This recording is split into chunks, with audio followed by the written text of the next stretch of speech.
tradition of honoring the great one doing something he would have done during the St. Patrick's weekend, a period that brought out the bad in all of us. And in that year that this was written, which was 1997, on Bad Lad Day, Mark Clarkin placed a commemorative wreath at the site of his death. So just who was this character who came from another state and joined us late in life, but so endeared himself to us in such a short time?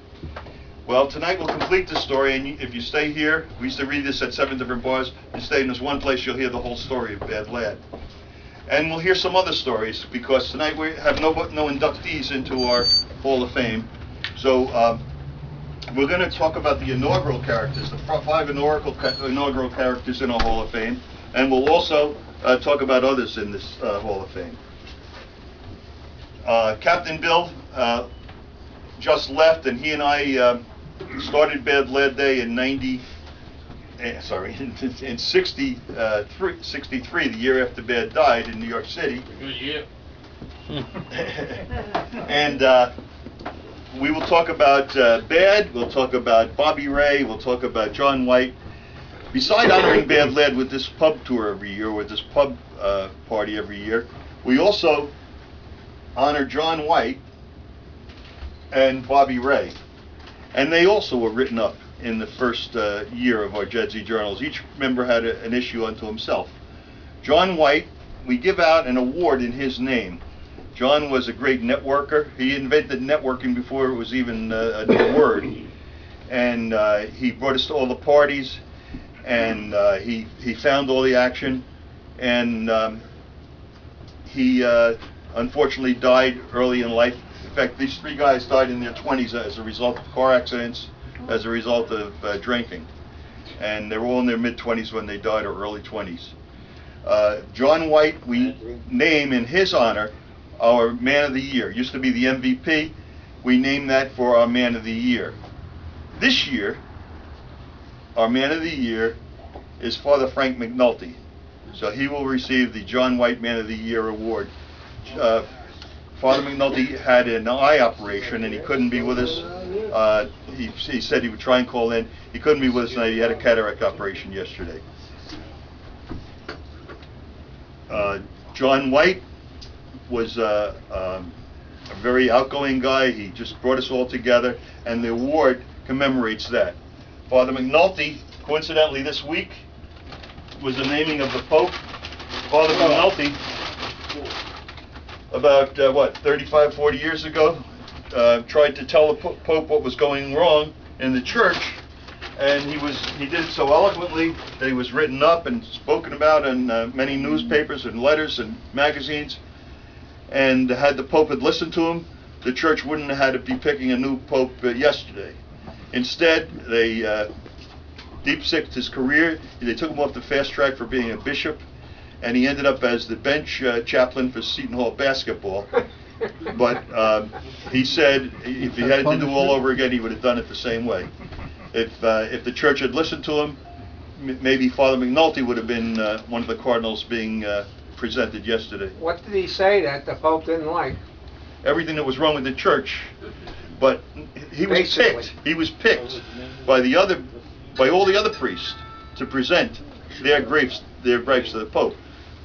Marty could talk about this better, but the church didn't want to do any reform. They just wanted to keep the status quo. Pope Francis I made me fucking $2,000. The next day they said, yeah, get rid of that guy.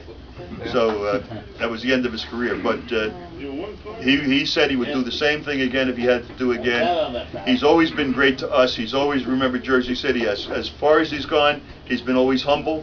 He's been always outreaching. And all through the years, he reached back to Jersey City and reached back to his connections from St. Al's and kept in touch with everybody.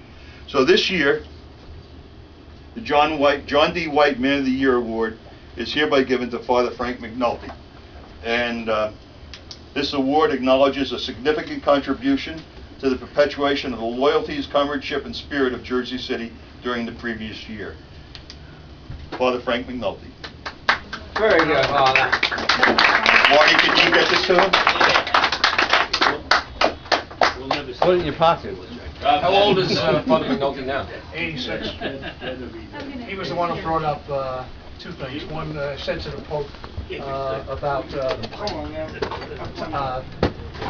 whole thing about married priests. Raised that issue, and he also raised the issue about women being priests. But he did it in such a nice way that he was named Person of the Week by Peter Jennings on ABC. It was he spoke to John Paul II. Yes, sir. John Paul smiled and nodded all through it the next day. He got rid of that at Father McNulty. And Father McNulty not only talked about the problems of the church, but he also posed solutions to them. Is there a website where there's more background information on Father McNulty? Oh, sure. And got great stories about him. Yeah, he's a great man. What would their website be then? I can send you stuff. I'll tell you some of the stuff he's written. So Okay. you can see it. Okay, good. Yeah, he's really excellent. You can look under Father McNulty, under Google. Father Frank McNulty, Father Frank McNulty. Jersey City? Yeah. Okay. Didn't he talk about the gays? He talked about, I think he talked about everything. And, but he not only talked about it, he posed a solution to it, and that was what was unique about it, yeah.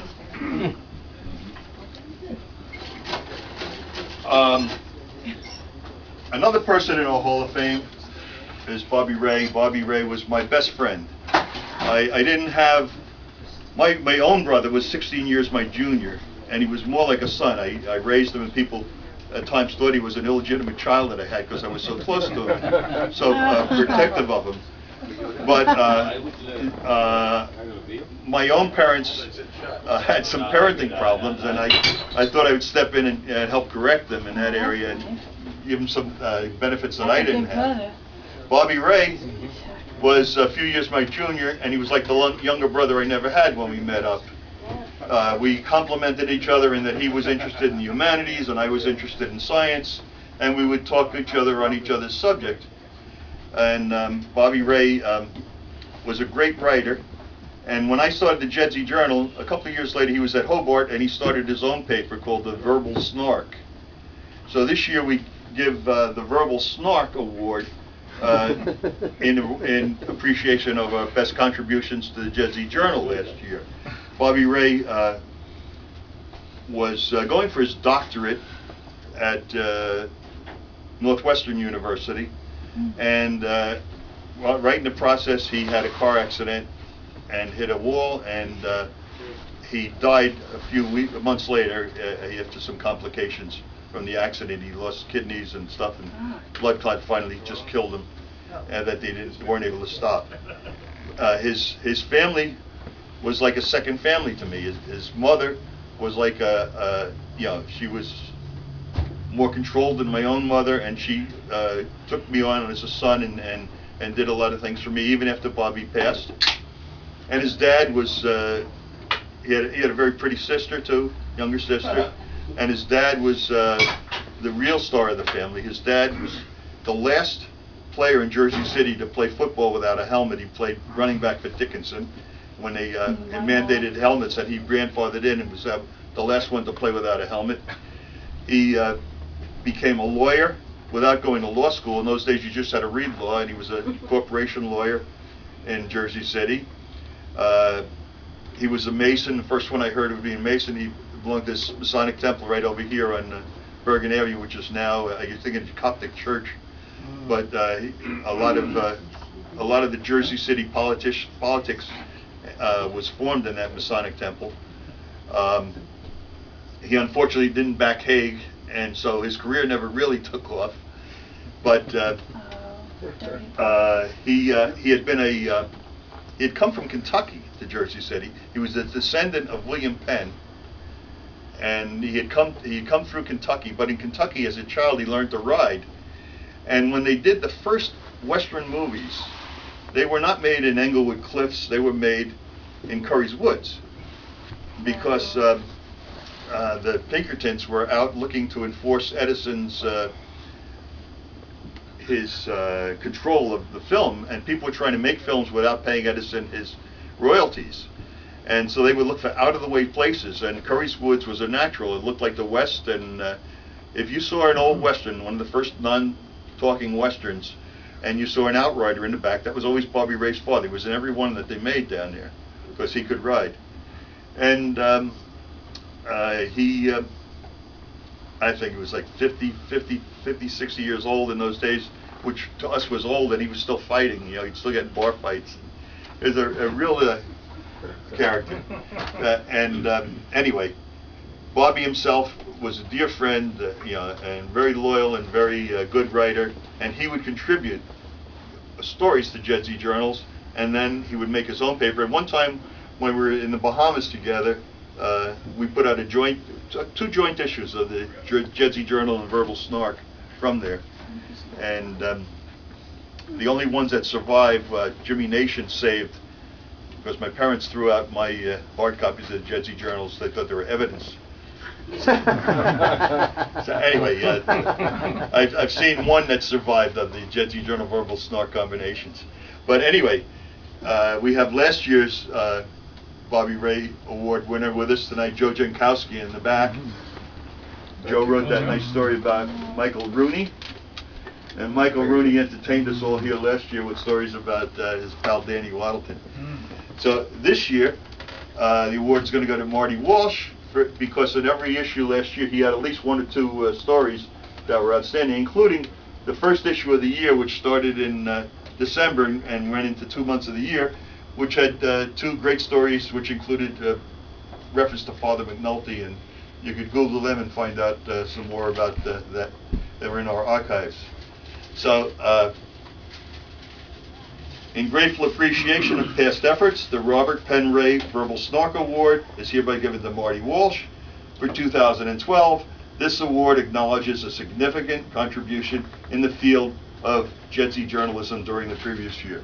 Marty? Thank you.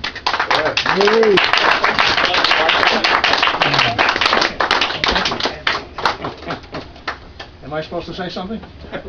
I came all the way from Washington, so I ought to say something. You gotta write it. I gotta write it. Actually, I came, and I want to tell you, this is like Jersey City.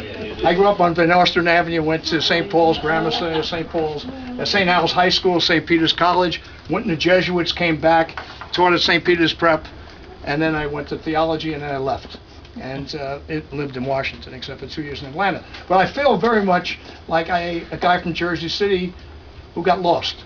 I came over here at 8 o'clock, and the last time we were here, it was you turn that corner, and I thought this was where Jack Miller's was. You know, for some reason I thought it was there, so I said, my God, it's kind of a Muslim place, you know? I meant to tell you that. It's an Arab. It's an Arab place, and I went, what happened? It's out of business. So it's 8 o'clock. I go way back to St. Peter's College. That's where I'm staying. Once you're a Jesuit, you got privileges, you know? So I got privileges. So I go back way upstairs, 6th floor, get in, pull out, and I start calling people. And everyone I call is out of town. No one answers, including your phone. It doesn't have the cell phone. It doesn't answer the phone, cell phone. I call guys from college. Everyone's out. So I finally get my sister. I call my sister in New York. She's out. I call Bobby Ernst, who played in the backcourt with me. He's out. No one's out. And so finally, I get my daughter, who coaches lacrosse, and she's on her way to Philadelphia. And I said to her, look up where Jack Miller's. Look up Jedsey Journal, the jedseyjournal.com.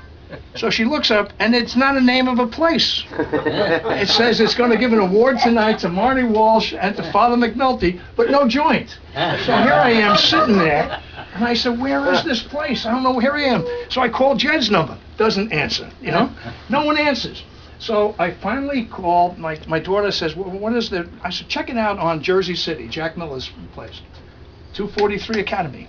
Okay. And then I come in and I remember the place, because I was here with Jed, I think one time it was in the back, but for some reason I thought it was around the corner. So I'm a perfect recipient of this. You know, when you think about all the people on that wall, thank God I'm not on the wall. So I just want to let you know. And someday. In fact, I said yes, someday. And I said about Father McNulty, and he was really looking forward to this. And I wrote it to Jed, and I said, you know, he's going for an operation. How about next Friday night? Because he wanted to be here. And he said, this is an annual event, 11 years. And I said, make him your, the chaplain. Because Bob O'Connor coach of St. Al's, writes me an email, said, boy, Father McNulty with Frankie DePaula, Robert McLaughlin, all of these guys, the saints, and the sinners. So then they told me, No saints on this. and I know, he said, you have to be dead. So my decision, I don't want to be on the wall. You know? Thank you very much. It's really wonderful. Write something. Would you like to say a few words about Robert? Hey, the father's on it. Robert? Okay. Okay, The next person from our, next person in our inaugural Hall of Fame was Robert McLaughlin. And these 5 people went in the first year. Robert McLaughlin was our friend back in the 50s and 60s, and then he went off to better things, and he's since left us. But one of his running mates went to Florida with him.